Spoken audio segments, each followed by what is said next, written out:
로마서 5장 18절 19절 말씀.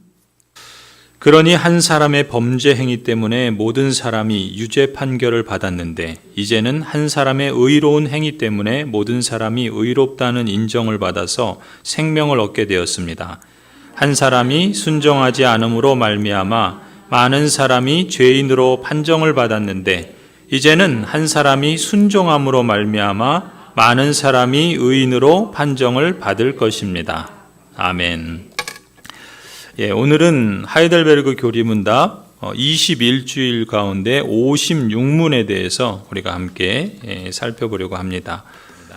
자, 21주일 56문 보시면 여러분 그 보시면은 이제 우리가 21주일 거의 한 문씩 이렇게 나가는데 56문 제가 질문을 읽으면 여러분이 함께 한 목소리로 답을 읽어주시면 되겠습니다. 56문, 죄사함에 관하여 당신은 무엇을 믿습니까? 그리스도께서 하나님의 의를 만족시키셨기 때문에 하나님께서는 나의 모든 죄와 내가 일평생 싸워야 할 나의 죄악된 본성을 더 이상 기억하지 않으십니다. 오히려 하나님께서는 은혜로 그리스도의 의를 나에게 선물로 주셔서 결코 정죄함에 이르지 않게 하십니다. 아멘. 하이델베르그 교리문답 56문은 죄사함에 관하여 가르치고 있죠. 여러분, 우리가 사도신경으로 신앙 고백할 때 성령 하나님과 관련된 부분을 이렇게 시작하죠. 성령을 믿사오며 거룩한 공예와 성도가 서로 교통하는 것과 죄를 사하여 주시는 것과 몸이 다시 사는 것과 영원히 사는 것을 믿사옵나이다. 그때 뭐가 있어요? 죄를 사해 주시는 것을 믿사옵나이다. 우리가 고백할 때, 신앙을 고백할 때 나의 죄를 용서해 주시는 것을 나는 믿습니다라고 우리는 그렇게 고백하고 있어요. 그것에 대해서 내가 죄사함에 대해서 믿습니다라고 할 때 뭘 믿느냐라는 거예요. 그 죄사함과 관련된 이 성경의 의미들을 우리가 한번 이 하이델베르그 교리문답을 통해서 살펴보자는 건데요. 하이델베르그 교리문답을 우리가 56문을 읽었는데 이 내용을 보시면 죄사함이 이루어지는 조건 한 가지와 죄사함을 통해서 얻는 축복 두 가지를 말씀하고 있어요. 한번 보세요. 거기 보시면은 죄사함이 이루어지는 조건이 있어요. 그것 한 가지가 있고 그 다음에 죄사함으로 인해서 받는 축복 두 가지를 오늘 56문에서 말하고 있습니다. 자, 그걸 우리가 이제 함께 살펴보려고 하는데 먼저 여러분 이제 이 하이델베르그 교리문답 56문을 통해서 여러분이 사도신경을 신앙 고백하면서 죄를 사하여 주시는 것을 믿사옵니다라고 고백할 때마다 나의 죄가 용서받는 데에는 이 한 가지 필수 조건이 있었구나라는 것과 그리고 내가 죄사함을 받아서 두 가지 축복을 하나님께 받았구나라는 것을 여러분이 믿고 확신할 수 있다는 거예요. 그걸 지금 말하고 있는 거예요. 자, 첫 번째로 죄사함이 이루어질 수 있었던 유일한 조건이 있습니다. 그 부분이 보시면은 거기 56문에 죄사함에 관하여 당신은 무엇을 믿습니까? 라고 했을 때 첫 번째 줄이 뭐죠? 그리스도께서 하나님의 의를 만족시키셨기 때문에. 이게 조건이에요. 우리가 죄를 용서받을 수 있었던 근거, 조건은 어디에 있었냐면 그리스도께서 하나님의 의를 만족시키셨기 때문에 우리의 죄가 용서받았다는 거예요. 자, 그럼 이게 무슨 뜻이냐라는 거죠? 여러분, 그리스도께서 하나님의 의를 만족시키셨대요. 그럼 하나님의 의는 뭐냐는 거예요. 하나님의 의. 하나님의 의를 만족시켰기 때문에 우리의 죄가 용서받았다는 거잖아요. 그래서 우리가 성경에서 의를 말할 때는 의는 여러분 쉽게 이해하시면 의는 책임을 지는 겁니다. 의는 책임을 지는 거예요.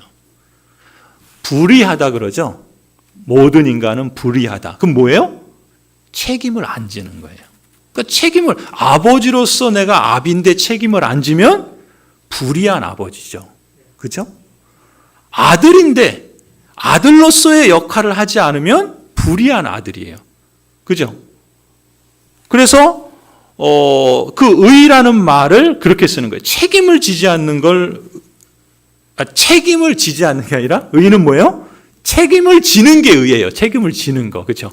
의는 책임을 지는 걸 의라고 그래요. 근데 불의하다는 것은 책임을 지지 않는 거겠죠. 그러면 지금 책임을 진다라고 했을 때는 관계가 있어요. 그렇죠?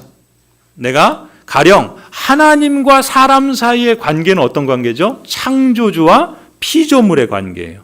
그러면 피조물은 하나님께서 사람을 복 주시면서 생육하고 번성하라. 땅에 충만하고 땅을 잘 다스려라. 너도 잘 살고 남도 잘 살도록 하라. 말씀해 주셨어요. 축복의 말씀을 주셨어요. 그러면서 뭐라고 조건을 다셨죠? 선악을 알게 하는 나무에 열매를 두셔서 그것을 먹지 말라. 그 전에 뭐라고 그랬어요? 다 먹어도 좋다. 그런데 그것을 먹지 말라. 조건을 주셨어요. 왜요? 우리 지난번에 전사님 설교하면서도 얘기한 것 같은데, 그렇죠? 왜 조건을 거셨어요? 하나님이 창조주이신 것을 기억하면서 하나님을 신뢰하고 의지하고 하나님의 뜻을 따라 살라고. 그래서 그것을 일종의 사인으로 주신 거예요. 하나의 상징으로. 선악을 알게 하는 나무를 보면 저 나무에 뭔가 신비한 능력이 있어서 저거 먹으면 진짜 선악을 알게 하는 게 아니라 그 나무를 통해서 맞아. 동산 중앙에 있는 저 나무는 하나님께서 말씀하셨는데 그 말씀하신 하나님이 나의 주인이셔. 나의 하나님이셔. 나의 창조주셔. 그래서 내가 그 하나님을 믿고 신뢰하고 순종하며 살아야 되라는 것을 보여주는 일종의 사인이 선악을 알게 하는 나무였단 말이죠. 그런데 어떻게 했습니까? 그걸 따먹었단 말이에요. 불순종했어요. 불의한 거예요. 그렇죠? 하나님 앞에 피조물로서 책임을 져야 되는데 그 책임을 진다는 건 뭐예요? 피조물로서의 관계 속에서의 책임을 다해야 되는데 그 책임을 다하지 않고 그 창조주의 하나님의 뜻을 거스림으로써 불의했단 말이죠. 그걸 죄라 그러죠. 그러니까 죄에 대해서 어떻게 해야 되는 거예요? 책임을 져야 돼요. 죄를 지면 어떻게 돼요? 책임을 지죠. 그렇죠? 그건 지금 일반 우리 삶에서도 마찬가지잖아요. 어떤 잘못을 저지르면 그 잘못에 대한 그 상응한 어떤 그 보응을 해야 되잖아요. 그죠? 그게 일반 그 사회에서도 통용되는 거란 말이죠. 사실은 그게 어디서 나왔습니까? 하나님께서 내신 창조의 질서예요. 그러니까 의는 책임을 지는 건데, 그러면은 하나님의 의를 만족시키셨다. 누가? 그리스도께서. 그러면요, 그리스도께서 만족시킨 하나님의 의는 도대체 뭐냐? 풀어서 말하면 그리스도께서, 예수 그리스도께서 하나님 앞에 책임져야 될 것을 그리스도께서 책임지셨구나라는 거예요. 뭐에 대해서 책임졌을까요? 죄에 대해서겠죠. 우리의 죄에 대해서. 죄 사함이잖아요. 그러니까 죄를 지으면 누가 책임을 져야 됩니까? 죄 지은 사람이 책임을 져야 되잖아요. 그런데 우리가 죄 지은 사람으로서 책임을 져야 되는데 죄의 대가는 뭐예요? 죽음밖에 없어요. 그러니까 죄의 대가는 죽음이에요. 그러니까 우리가 죽어야 되는 거예요. 그런데 우리가 죽어서 문제가 해결됩니까? 끝나는 거죠. 그런데 그 우리가 죽어야 될 그 죄에 대한 책임을 내가 나의 죄에 대해서 책임을 지지 아니하고 그리스도께서 책임을 져주신 거예요. 그걸 조금 더 우리가 이제 성경을 보면서 한번 보시는데, 자, 그러면은 그리스도께서는 하나님의 의를 만족시켰다. 이 말은 그리스도께서는 죄에 대한, 나의 죄에 대한, 여러분의 죄에 대한 책임을 만족시키셨다는 거예요. 자, 그러면 여기서는 이제 두 가지 요구가 있어요. 그러니까 하나님의 의를 만족시키려면 두 가지 하나님의 요구가 있습니다. 그거 뭐냐면 첫 번째는 죄에 대한 대가는 반드시 형벌을 받아야 됩니다. 그렇죠? 죽음이니까. 그게 첫 번째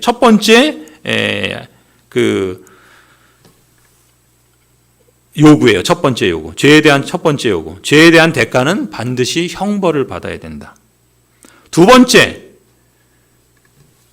하나님의 요구는, 하나님의 의는 죄에 대해서 모든 법을 철저하게 지켜야 된다. 이게 하나님의 요구예요. 그러니까 이 하나님의 의를 만족시키려면 첫 번째, 그 죄에 대한 대가를 형벌로 받아야 되고, 두 번째는 그 모든 법을 지켜야만 하는 거예요. 이게 두 가지 이제 요구가 있는데, 그런 점에서 그리스도께서 하나님의 의를 만족시키셨다라는 말은 첫 번째, 그리스도의 삶과 그리스도의 사역과 그리스도의 십자가의 죽음, 그리고 그리스도의 부활. 그러니까 그리스도는 한마디로 예수 그리스도께서는 우리 죄에 대한 형벌의 대가를 져주신 분이에요. 대표적으로 뭐가요? 십자가가. 십자가 사건은 나의 죄에 대해서 내가 져야 할 그 형벌을 예수님께서 대신 책임져 주신 사건인 거예요. 그래서 하나님은 죄에 대해서 형벌을 요구하시는데, 대가를 요구하시는데, 죽음을 요구하시는데, 그 죽음을 그리스도께서 대신 죽어주셨다는 거예요. 그래서 하나님의 의를 만족시키셨다는 거죠. 하나님이 요구하시는 것을 그리스도께서 만족시키셨다는 말이 그런 말이에요. 히브리서 9장 22절을 보세요. 율법에 따르면 거의 모든 것이 피로 깨끗해집니다. 그리고 피를 흘림이 없이는 뭐가 이루어지지 않아요? 죄사함이 이루어지지 않아요. 그러니까 하나님의 법칙이에요, 이거는. 하나님께서 내신 법칙이에요. 죄가 용서받으려면 반드시 죽음이 있어야 돼요. 그 죽음은 뭐냐면 피 흘림이겠죠. 피 흘림이 없이는 죄 용서가, 죄 사함이 이루어지지 않는다. 하나님의 법칙이에요. 그래서 레위기 17장을 보세요. 생물의 생명이 어디에 있어요? 피에 있어요. 생물의 생명이 바로 그 피 속에 있기 때문이다. 피는 너희 자신의 죄를 속하는 제물로 삼아 제단에 바치라고 너희에게 준 것이다. 피가 바로 생명을 지니고 있기 때문에 죄를 속하는 것이다. 피가 생명을 지니고 있기 때문에 죄를 속하는 것은 곧 피다라고 말했어요. 그러니까 종합해보면 뭐예요? 생명이 피에 있기 때문에 피를 흘려야지 죄 사함을 받는다. 이것이 하나님이 정하신 죄 용서의 법칙입니다. 그죠? 그래서 구약의 레위기를 보면 그 죄 용서를 하기 위해서 뭘 합니까? 피의 희생 제사를 드리죠. 소나 양이나 염소나 이런 짐승을 잡아서 속죄 제사를 드리고 속건 제사를 드리고 번제를 드리고 그러지 않습니까? 하나님이 정하신 죄 용서의 법칙을 따라서 피를 흘려서 죄를 용서하는 그러한 시행이 구약에 있었죠. 그런데 갈라디아서 3장에 가면 어떻게 돼요? 3장 13절. 우리 같이 한번 읽어볼까요? 3장 13절 같이 읽습니다. 시작. 그리스도께서 우리를 위하여 저주를 받은 사람이 되심으로써 우리를 율법의 저주에서 속량해 주셨습니다. 기록된 바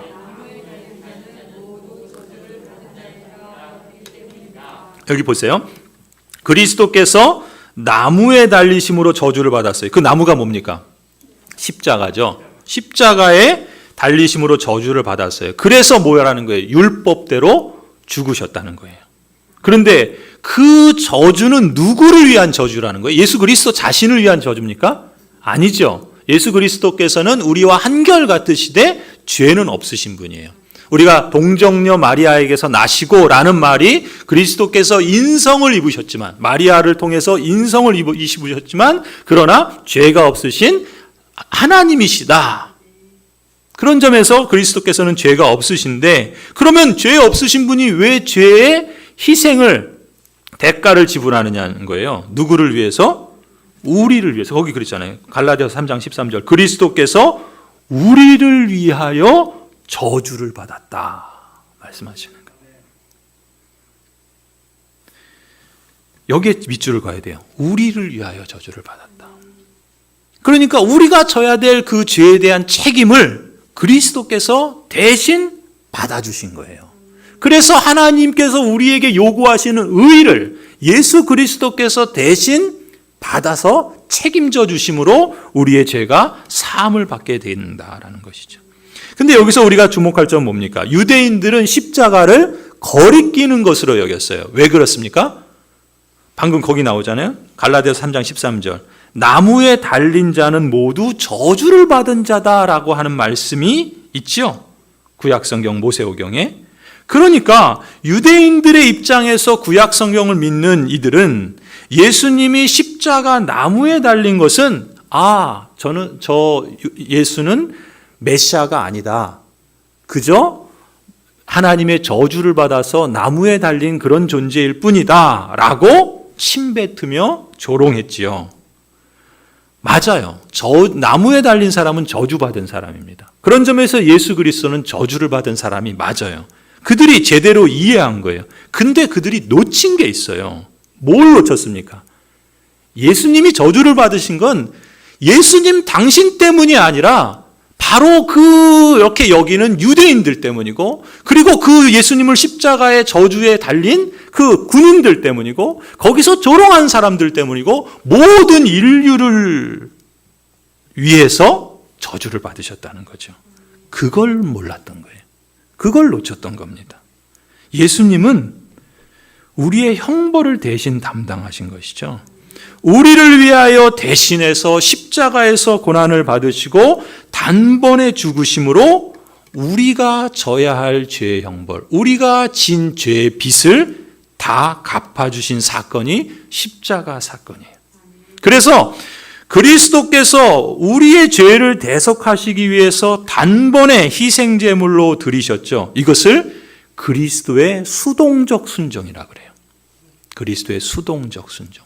이 정도는 좀 알아두시면 좋겠죠. 그리스도께서 두 가지 순종을 하시는데 수동적 순종과 능동적 순종을 하세요. 또 수동적 순종과 또 능동적 순종, 네거티브, 그다음에 파지티브 이렇게 하는데 수동적 순종, 능동적 순종이라는데 지금 십자가에서 우리의 죄를 대속하시기 위해서 희생제물이 되신 것은 수동적 순종이에요. 왜 수동적 순종이라 그러냐면 하나님께서 우리에게 죄의 책임을 물어서 우리가 져야 될 그 죄의 짐을 그리스도께서 하나님께서 보내신 그 뜻을 따라서 순종했기 때문에 수동적 순종이라 그래요. 그러니까 수동적이라는 건 뭐예요? 시켜서 하는 거죠. 그렇죠? 수동적이라는 건. 그렇죠? 그러니까 성부 하나님께서 예수 그리스도에게 맡겨주신, 그리스도를 보내신, 그리스도께서 인자가 오신 건 뭐예요? 우리를 죄로부터 구원하시기 위해서, 우리의 죄를 속량하시기 위해서 보내심을 받으셨잖아요. 그런 점에서 수동적 순종이라. 그리고 그게 뭐예요? 그게 복음이에요. 복음. 그리스도께서 내가 져야 할 그 죽음을 그리스도께서 단번에 죽으심으로 나의 모든 죄의 빚을 또 죄의 형벌을 다 담당하시고 갚으셨다. 그것이 복음이죠. 그렇지 않습니까? 자, 두 번째는, 그러니까 두 가지 요구하신다. 첫 번째는 이제 죄에 대한 형벌을 요구하신다 그랬고, 두 번째는 모든 율법을 지켜야 된다 그랬어요. 사실은 이거는 이제 우리가 그 56문에서 우리가 받는 두 가지 복이 있다고 그랬죠. 죄 사함을 통해서 두 가지 받는 복이 있다고 그랬는데, 두 번째 복과 사실은 연결된 건데, 먼저 여기서 연결해서 말씀을 드리면요. 그리스도의 삶과 또 사역과 또 설교와 또 기적과 또 십자가와 부활, 모든 것은 다 뭡니까? 그리스도의 삶과 십자가의 죽음은 모든 율법을 순종하여 지킨 사건이에요. 로마서 5장을 한번 보실까요? 오늘 우리가 읽은 본문이에요. 그러니 한 사람의 범죄 행위 때문에 모든 사람이 유죄 판결을 받았는데, 누구죠? 이 사람은? 아담이죠. 그런데 이제는 한 사람의 의로운 행위 때문에 모든 사람이 의롭다는 인정을 받아서 생명을 얻게 되었습니다. 이 한 사람은 누구예요? 예수 그리스도시죠. 19절. 한 사람이 순종하지 않음으로 말미암아 많은 사람이 죄인으로 판정을 받았는데, 이 사람은 누구예요? 아담이죠. 이제는 한 사람이 순종함으로 말미암아 많은 사람이 의인으로 판정을 받을 것입니다. 누구죠? 예수 그리스도. 그죠? 예수 그리스도를 통해서 좀 더 정확하게 말하면 예수 그리스도의 순종을 통해서 우리가 의인이라 판정을 받고 의롭다라는 인정을 받게 되어 생명을 얻었다는 거예요. 그렇죠? 로마서 10장을 보세요. 4절. 그러므로 그리스도는 율법의 완성이 되셨다. 그래요. 율법의 끝마침이 되셨다. 율법이 있는데 율법에 딱 이제 종지부를 찍으신 거예요. 왜요? 그리스도께서 순종하셨기 때문에. 거기 뭐라 그럽니까? 그리스도께서는 율법의 끝마침이 되셔서 모든 믿는 사람에게 의가 되어주셨다. 범죄한 사람은 아담이었는데 의의 한 행동으로 많은 사람이 의롭게 하심을 받아 생명을 이루게 된 것은 바로 예수 그리스도를 통해서입니다.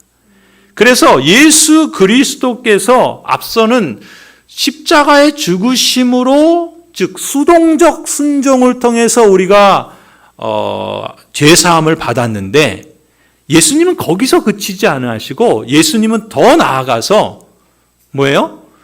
율법이 요구하는 모든 의를 다 행하신 거예요.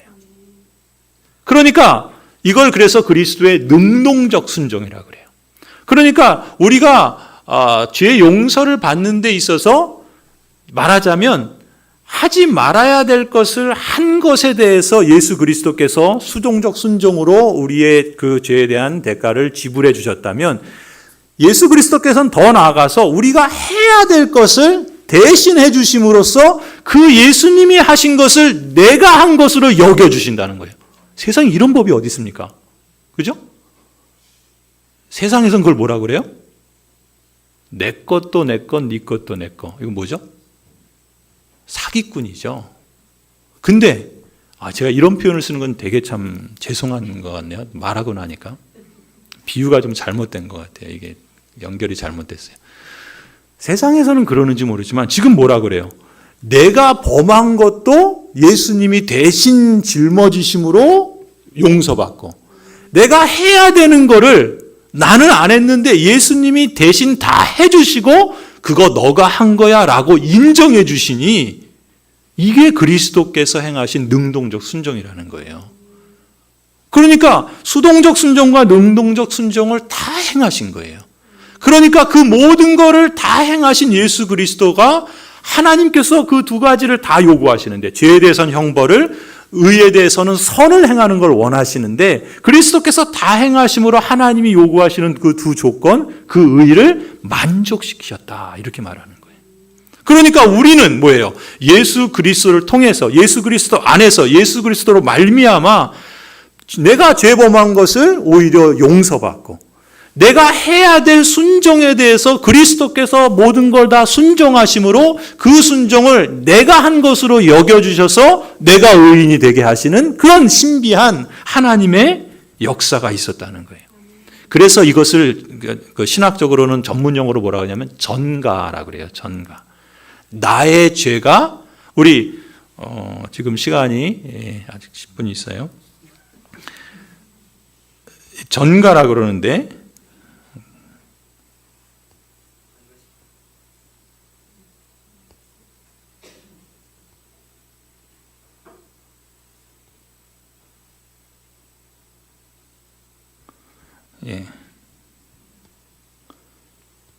그냥 쉽게 얘기하면 이렇게 표현하는 게 나을 것 같아요.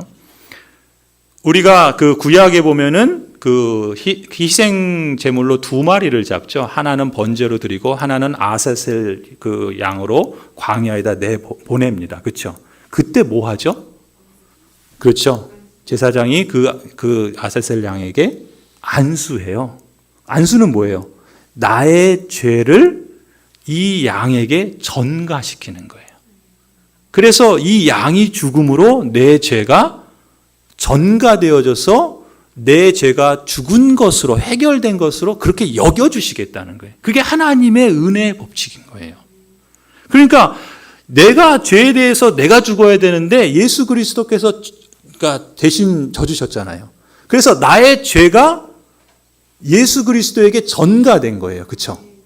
이게 이제 수동적 순종을 통해서 죄가 전가된다라고 한다면, 그래서 그게 해결됐다라고 한다면, 반대로 능동적 순종은 뭐예요? 그리스도께서 선을 행하셨어요. 의를 행하셨어요.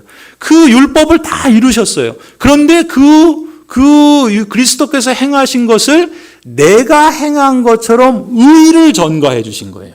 그리스도께서 행하신 것을 내가 행한 것처럼 나에게 마치 안수하여 주셔서 그리스도의 행하신 것을 내가 행한 것처럼 의를 전가. 그러니까 그러니까 나에게서 그리스도에게 죄가 전가돼서 용서받았고, 그리스도의 의가 의가 나에게 전가돼서 내가 의인으로 율법을 다 지킨 것처럼 하나님께서 나를 그렇게 인정해 주신다는 거예요. 그걸 두 개 다 합쳐서 전가라 이렇게 표현해요.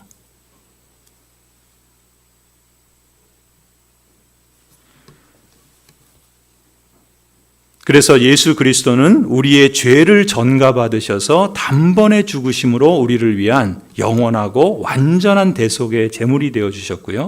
또한 예수 그리스도께서는 우리에게 의를 전가해 주셨습니다. 모든 율법을 순종하심으로 이루신 그리스도의 의를 우리에게 전가해 주셔서 하나님께서 마치 우리가 다 지켜 행한 것처럼 우리를 의롭다 여겨주시는 거예요. 그래서 한 사람 예수 그리스도의 순종하심으로, 수동적 순종과 능동적 순종, 이 두 가지 순종으로 하나님께서 택하여 부르신 많은 사람이 의인이 되게 하셨다. 죄 용서를 하시고 의인이 되게 하셨다. 그러니까 이렇게 예수 그리스도께서 단번에 십자가의 죽으심으로 두 가지 요구를 다 만족시키신 거예요. 그래서 사람의 죄에 대한 형벌의 대가를 다 치르셨고, 또한 모든 법을 철저하게 순종하셨다. 그래서 히브리서 9장을 보세요. 24절부터 보시면 그리스도께서는 참 성소의 모형에 지나지 않는 손으로 만든 성소에 들어가신 것이 아니라 바로 하늘 성소 그 자체에 들어가셨습니다. 이제 그는 우리를 위하여 하나님 옆에 나타나셨습니다. 대제사장은 해마다 짐승의 피를 가지고 성소에 들어가지만 그리스도께서는 그 몸을 여러 번 바치실 필요가 없습니다. 그리스도께서 그 몸을 여러 번 바치셔야 하였다면 그는 창세 이래로 여러 번 고난을 받아야 하셨을 것입니다. 그러나 이제 그는 자기를 희생제물로 드려서 죄를 없이 하시기 위하여 시대의 종말에 단 한 번 나타나셨습니다. 그래서 27절 우리가 잘 아는 말씀이죠. 사람이 한 번 죽는 것은 정해진 일이요 그 뒤에는 심판이 있습니다. 이와 같이 그리스도께서도 많은 사람의 죄를 짊어지시려고 단 한 번 자기 몸을 제물로 바치셨고, 두 번째로는 죄와는 상관없이 자기를 기다리고 있는 사람들에게 나타나서 구원하실 것입니다. 아멘. 이게 복음이죠. 이게 복음이에요. 굿뉴스라는 게 그래서 복음인 거죠. 예수 그리스도의 십자가는 이제 하나님의 택하심과 부르심을 받아서 믿음으로 응답하는 언약 백성에게는 하나님의 능력이고 하나님의 지혜죠.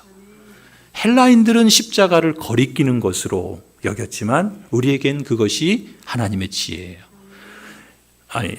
유대인들은 그 십자가를 거리끼는 것으로 여겼지만 그것이 우리에겐 지혜고, 헬라인들은, 이방인들은 그 십자가를 미련한 것으로, 그렇잖아요. 십자가에서 죽은 정치범을 누가 메시아라고 여깁니까? 미련하게 여겼죠. 그런데 그 헬라인들이 여기는 그 미련한 것이 우리에게는 하나님의 능력인 거예요. 능력. 그죠? 하나님의 지혜와 하나님의 능력이 십자가를 통해서 드러난 것입니다. 그런데 여러분, 하나님의 예수 그리스도의 십자가에 죽으신 그 사건이 거기서 끝났다면 여러분 어떤 일이 벌어졌을까요?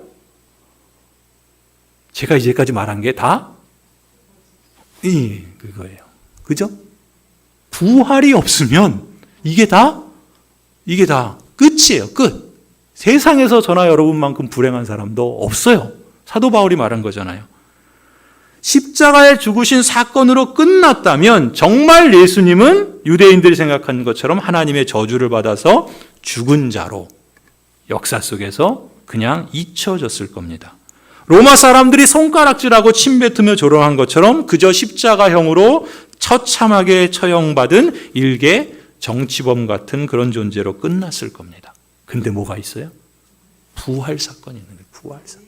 이 부활 사건이 그래서 이게 엄청난 거죠. 예수 그리스도의 부활은 한마디로 말하면 그 십자가에서 죽으신 그 예수라고 하는 청년이 하나님의 아들이다라는 것을 확증해 주는 사건이었던 거예요. 아, 정말 예수의 주장이 맞았구나라는 것을 하나님이 인정해 주신 사건이 부활이에요. 죽은 자가 살아나는 일이 가능합니까? 그것을 가능케 하시는 분만 가능한 거죠. 바로 하나님이시기 때문에. 부활로 예수 그리스도께서 하나님의 진정한 아들이심을 확증해 주셨어요. 그렇기 때문에 예수님의 십자가의 죽음은 하나님의 저주가 아니라 우리의 죄를 대신하여 죽으신, 우리의 받아야 될 저주를 대신하여 받으신 대속의 제물이었다라는 것을 증명한 것이죠. 그러니까 예수님께서 저주받아 죽은 줄 알고 도망갔던 제자들이 어떻게 됩니까? 180도 바뀔 수 있는, 그들의 삶의 방향과 자세와 태도가 바뀌잖아요. 목적이 달라지잖아요. 부활을 보았기 때문에, 부활을 경험했기 때문에, 부활의 의미를 그들이 깨달았기 때문에 그런 거예요. 그렇다면 우리는요? 예수님 뭐라 그러십니까? 도마에게 너는 만져보고 나를 믿지만, 그잖아요. 만져보지 않고 믿는 사람들은 복되다 그러셨잖아요. 우리는 어떤 면에서는 보고 믿는 사람은 그래도 그걸 본 것도 감사한 일이지만 우리는 오히려 보지 못했는데도 믿는 건 더 대단한 거 아닙니까? 더 놀라운 은혜죠. 자기 목숨을 많은 사람을 위한 대속물로 주겠다고 예수님께서 죽기 전에, 십자가에서 죽기 전에 그렇게 가르치셨는데 그 가르침이 진리였구나, 사실이었구나라는 것을 십자가를 통해서 증명하신 겁니다. 부활을 통해서 완성하신 거예요. 그리스도의 죽음은 우리의 구원을 위한 하나님의 사건이라는 것을 증명해 주신 것이죠. 그래서 로마서 3장을 보시면 뭐라 그럽니까? 여기서 이제 의라는 말이 표현돼요. 그러나 이제는 율법과는 상관없이 하나님의 의가 나타났습니다. 이 의라는 건 뭐예요? 책임을 다하는 거라 그랬어요. 그것은 율법과 예언자들이 증언한 것입니다. 그런데 하나님의 의는 예수 그리스도를 믿는 믿음을 통하여 오는 것인데 모든 믿는 사람에게 미칩니다. 거기에는 아무 차별이 없습니다. 모든 사람이 죄를 범하였습니다. 그래서 사람은 하나님의 영광에 못 미치는 처지에 놓였습니다. 그러나 사람은 그리스도 예수 안에서 얻는 구원으로 말미암아 하나님의 은혜로 값없이 의롭다는 선고를 받습니다. 하나님께서는 이 예수를 속죄제물로 내주셨습니다. 그것은 그의 피를 믿을 때 유효합니다. 하나님께서 이렇게 하신 것은 사람들이 이제까지 지은 죄를 너그럽게 보아주심으로써 자기의 의를 나타내시는 것입니다. 하나님 아버지께서도 의를 이루시죠. 하나님 아버지로서의 역할을, 책임을 다 하시는 거예요. 어떻게 해요? 예수 그리스도께서 형벌을 받아주셨잖아요.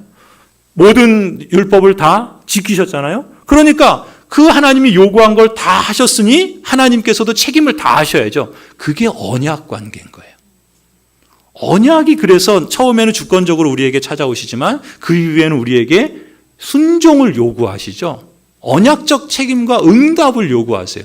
그러지 않을 때 어떻게 하시겠다 그래요? 징계하시겠다 그러고, 그렇게 행할 때 뭐라 그래요? 복을 주신다라고 말씀하시는 거죠. 그게 의의 관계예요. 그래서 평강은, 샬롬은 하나님과의 관계에서 의를 행함으로 그 관계 속에서 기쁨을 누리고 샬롬을 누리는 것을 평강이라고 그래요. 샬롬이라고 그러는 거예요.